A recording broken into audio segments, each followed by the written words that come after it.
La profunda impresión que habían causado las sociedades indígenas americanas en los primeros europeos que las visitaron tenía razón de ser.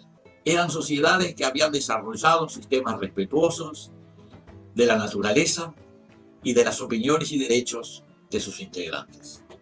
Tenían una consideración muy especial por la libertad individual y colectiva. Estos enfoques se extendían por todo el continente, desde los Inuit del Ártico hasta los Yagán de la Tierra del Fuego, desde los Apaches de las montañas norteamericanas a los Tupí guaraní de las selvas sudamericanas, desde los Charrúas de las praderas a los Arawak de las islas.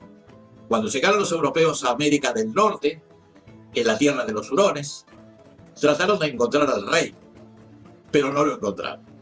Lo mismo pasó en la costa pacífica de Sudamérica. Trataron de encontrar al rey de los mapuches y tampoco lo encontraron. Ni podían encontrarlo, porque estas naciones funcionaban de otra forma. No había monarcas absolutos ni hereditarios. La intervención de los dirigentes era mínima. No había autoridad en el sentido europeo de la palabra. Entre los iroqueses el sistema político era de tipo federal representativo, donde la libertad individual estaba solamente limitada por el marco social y espiritual en que vivían sus integrantes, con escasa o nula intervención de sus líderes. Los guaraníes de América del Sur tenían, y aún tienen, un sistema que requiere unanimidad para la toma de decisiones. A veces, para lograr dicho acuerdo, se hace necesario prolongar las reuniones por mucho tiempo. Al fin de cuentas, si alguien continúa discrepando, el acuerdo no se produce y la decisión no se toma. Se encontraban prácticas políticas similares en muchas otras naciones americanas. Entre los Qom, también llamados Tobas, del Chaco, entre los Nivaclé, entre los Lengua, también del Chaco, entre los Charrúas, los Arawak y muchos otros. En los pueblos originarios de América no existía la propiedad privada de la tierra. Como señalábamos anteriormente, esta era considerada sagrada y por lo tanto era inconcebible su apropiación individual. El uso del territorio era exclusivamente social, basándose en prácticas tradicionales y derechos consuetudinarios aceptados por los demás grupos y naciones. La verdad es que cuando los europeos llegaron a América, venían acostumbrados al absolutismo y a las autoridades omnímodas. Emperadores, reyes, papas y cardenales constelaban el firmamento político del continente. En el Medio Oriente, los regímenes islámicos, que originalmente tuvieron aspectos participativos, también habían desarrollado sistemas altamente autoritarios, heredados, en cierta medida, del absolutismo faraónico de Egipto. La mayor parte de los estados asiáticos y africanos presentaban estructuras sociales y políticas similares. En todos ellos, el destino social de hombres y mujeres estaba en las manos arbitrarias de amos y señores. La libertad individual, en tanto que práctica social significativa, estaba ausente. Las primeras utopías que tuvieron trascendencia histórica se relacionan claramente con las versiones novedosas que comenzaban a llegar desde allende el océano sobre esas nuevas sociedades ideales a principios del siglo XVI. Ya en 1508, Erasmo de Róterdam escribió su famosa obra El elogio de la locura, cuya heroína había nacido en las Islas Afortunadas, un lugar similar al Brasil que unos pocos años antes había descrito Alberico Vespucci, en que la gente vivía en estado natural y la tierra proveía el sustento sin esfuerzo. Dicha obra la escribió Erasmo durante su visita al amigo Tomás Moro en Londres. Fue precisamente ese filósofo inglés quien, siguiendo los pasos de su colega, habría de escribir la primera utopía de amplia divulgación, incorporando elementos de las nuevas sociedades americanas. Se trata de la obra titulada precisamente Utopía, escrita en 1516, en la que Tomás Moro describió en forma elíptica las características de las comarcas americanas recientemente visitadas por Alberico Vespucci y otros exploradores. Tomás Moro era hijo de un magistrado inglés y se había educado en la mejor escuela de Londres y en la casa del canciller y arzobispo de Canterbury, John Merton. Por ese motivo, además de recibir una educación clásica, estuvo al tanto de los acontecimientos que estaban ocurriendo allende el Atlántico, así como las características de las sociedades diferentes que estaban siendo conocidas por los viajeros europeos a América. Estas experiencias, transmitidas verbalmente por los viajeros y descritas en varios documentos, le permitieron ponerse al día sobre estas nuevas formas de organización que le sirvieron finalmente como fuente principal de inspiración para su obra Utopía.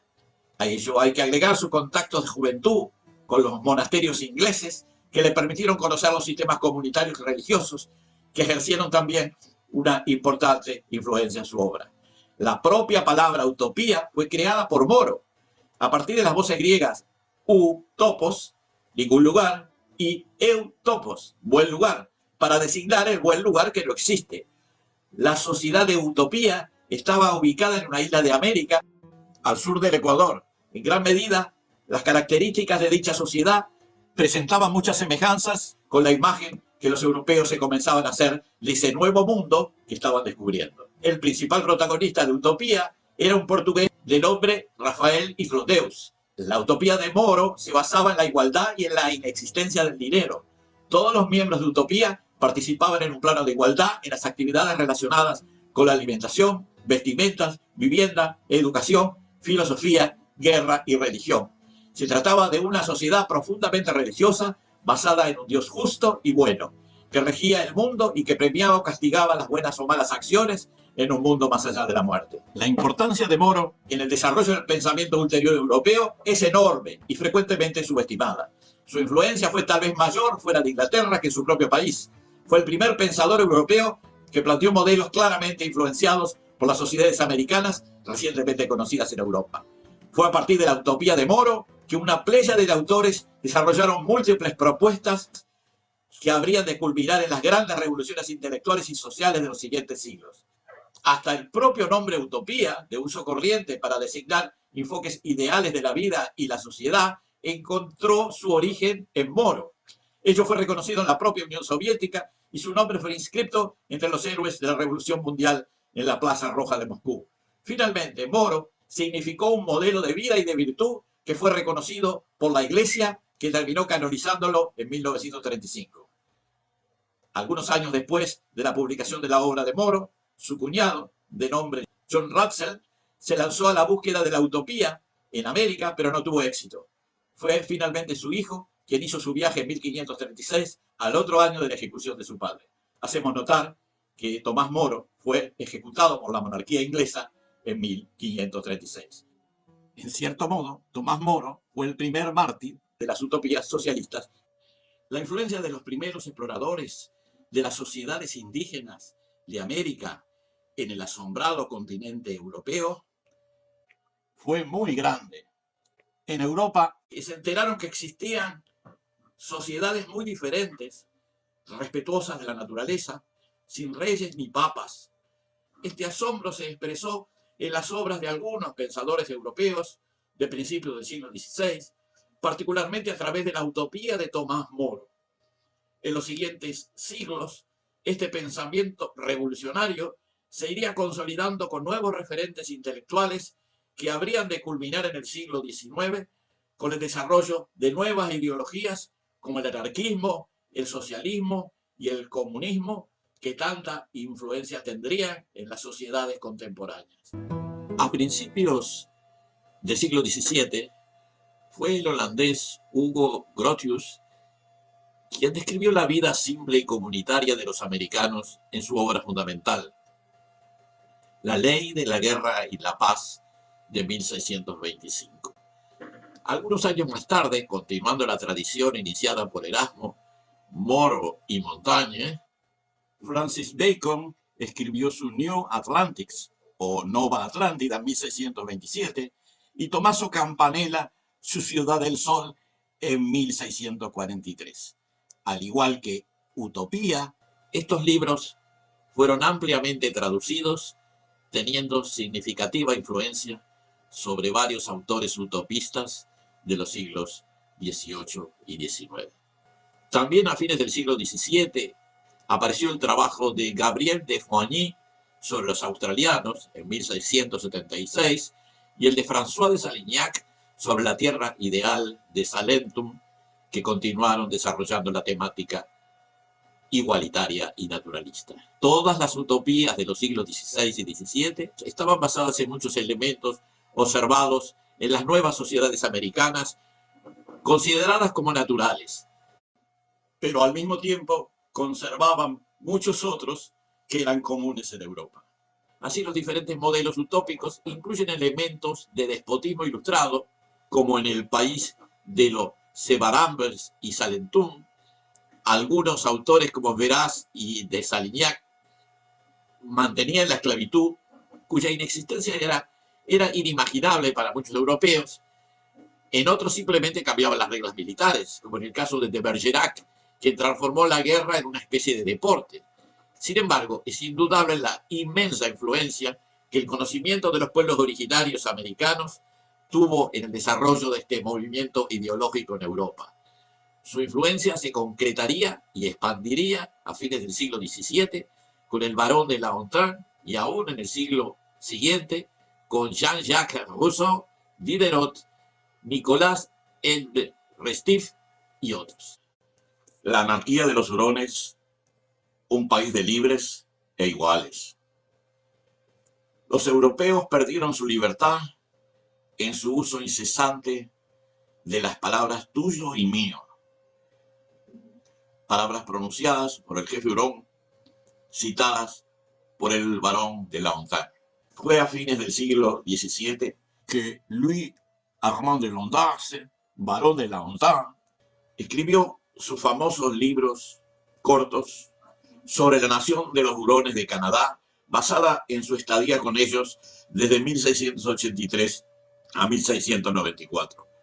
Los hurones de la época, que ya habían tenido contacto con los europeos, criticaban particularmente la obsesión europea con el dinero que llevaban las mujeres europeas a vender sus cuerpos a hombres lujuriosos y a los hombres a vender sus vidas a los ejércitos de hombres ambiciosos que las usaban para esclavizar aún más a la gente.